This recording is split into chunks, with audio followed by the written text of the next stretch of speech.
लंटरानी movie एक फिल्मावली movie है। मतलब अलग अलग कहानियों से बनी एक ओवरऑल मूवी। लेकिन इसकी एक कहानी छोड़कर बाकी किसी भी कहानी में इतना दम नहीं। Welcome to GMR। आज हम बात करने जा रहे हैं ZEE5 पे रिलीज़ हुई मूवी लंटरानी की। ये मूवी इसी पास्ट वीकेंड पे ZEE5 OTT प्लेटफॉर्म पे रिलीज़ हुई है। मूवी की अलग अलग कहानियों में अलग अलग स्टार्स हैं, जैसे जॉनी लीवर, जीशु सेनगुप्ता, जितेंद्र कुमार, निमिषा, बोलू रामदास और प्रीति हंसराज। लंटरानी का मतलब होता है शेखी भगाड़ना या फिर एवं ही कुछ भी बकबक करते रहना। यहाँ लंटरानी 3 कहानियों की फिल्मावली है। तीनों कहानियों का ऐसा कोई लिंक नहीं है जो इन्हें आपस में जोड़ सके, सिवाय इसके कि तीनों कहानियाँ छत्तीसगढ़ में फिल्माई गई हैं और ये उस दौर में फिल्माई गई थी जब दुनिया कोरोना के डर के मारे घरों में दुबकी हुई थी। तो आप इसको एक लेट रिलीज़ भी कह सकते हैं। ऐसी एक जगह है छत्तीसगढ़ की अंबिकापुर, जहां पर ये पूरी मूवी शूट हुई है। ये एक हिल स्टेशन है जहां पर शूट हुई है। अंबिकापुर इलाके में शूट की गई फिल्मावली लंटरानी की पहली कहानी ही तीनों कहानियों की सबसे बढ़िया कहानी है और इसकी ताकत बने हैं जॉनी लीवर और जीशु सेनगुप्ता। दोनों की एक्टिंग इस पूरी कहानी में बहुत ही बढ़िया लगी है। जॉनी लीवर पुलिस के हवलदार बने हैं और जीशु सेनगुप्ता हवालात में बंद मुजरिम जिन्हें पेशी पर ले जाया जाना है। अब इस इलाके में माधुरी दीक्षित किसी परफॉर्मेंस के लिए आई हुई है। सारी पुलिस फोर्स उनकी सुरक्षा में लगी हुई है। तो इस कारण जॉनी लीवर के ऊपर, जो कि एक हवलदार है, ये जिम्मेदारी आ जाती है कि वो इस मुजरिम को कोर्ट लेकर जाएंगे। जॉनी लीवर का आज लास्ट डे है क्योंकि अगले दिन उनकी रिटायरमेंट होने वाली है। माल खाने से उन्हें एक गोली के साथ एक पिस्तौल मिलती है और बुलेट मोटरसाइकिल मिलती है, जिसे वो खुद चलाने की बजाय रस्सी से बंधे मुजरिम से चलवाने में ज़्यादा अक्लमंदी महसूस करते हैं। ये कहानी LGBTQ के ऊपर बेस्ड है। हालांकि इस बात का खुलासा काफ़ी देर बाद होता है, लेकिन मुझे ये इसलिए बताना पड़ा, नहीं तो आप लोगों के लिए ये वीडियो एकदम बोरिंग सा हो जाता। और ये कोई इतना बड़ा सस्पेंस भी नहीं है।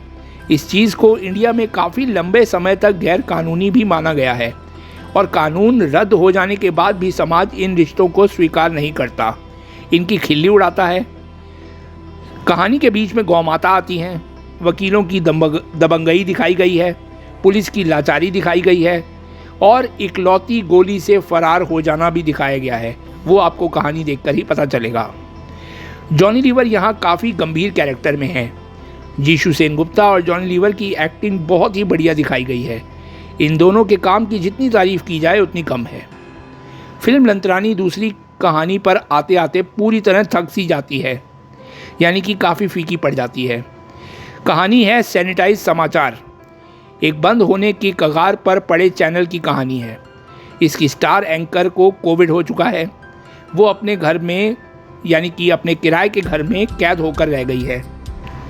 यहाँ चैनल के सारे लोग नमकीन की पैकेजिंग में लगे हुए हैं, जो कि बिजली का बिल का भुगतान करने के जुगाड़ में काम आए। एक प्रायोजक इस बीच चैनल के भाग में अपना राशि परिवर्तन करता है। इस नए संक्रमण काल में सबको अपने वेतन की उम्मीद दिखती है। बोलू रामदास इस कहानी को व्हील चेयर पर खिसकाने की पूरी कोशिश करते हैं, लेकिन कहानी आधी तक आते आते बहुत ही उबासी सी आने लगती है और देखने वाला इस बीच में सो जाए तो कोई हैरानी की बात भी नहीं। तीसरी और अंतिम कहानी के हीरो हैं जितेंद्र कुमार, वही अपने पंचायत के सचिव जी। इस बार ये एक ऐसे गांव की सरपंच के पति बने हैं जिनको गांव के लिए आने वाला सरकारी अनुदान इसलिए नहीं मिल पा रहा क्योंकि गांव के बाकी 4 पंच खाता खोलने के फॉर्म पर दस्तखत नहीं कर रहे। हो सकता है कि पंचायती राज का छत्तीसगढ़ में कोई अलग कानून हो, क्योंकि ऐसे किसी कानून की हमें तो कोई जानकारी नहीं।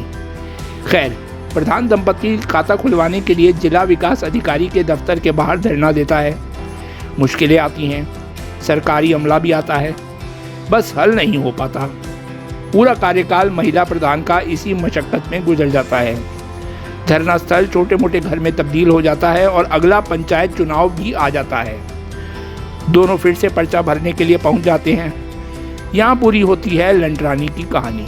प्रधान दंपति का मौन प्रदर्शन है और सरकारी अमले की पूरी कोशिश इन दोनों को हाशिए पर डाले रखने की ही है।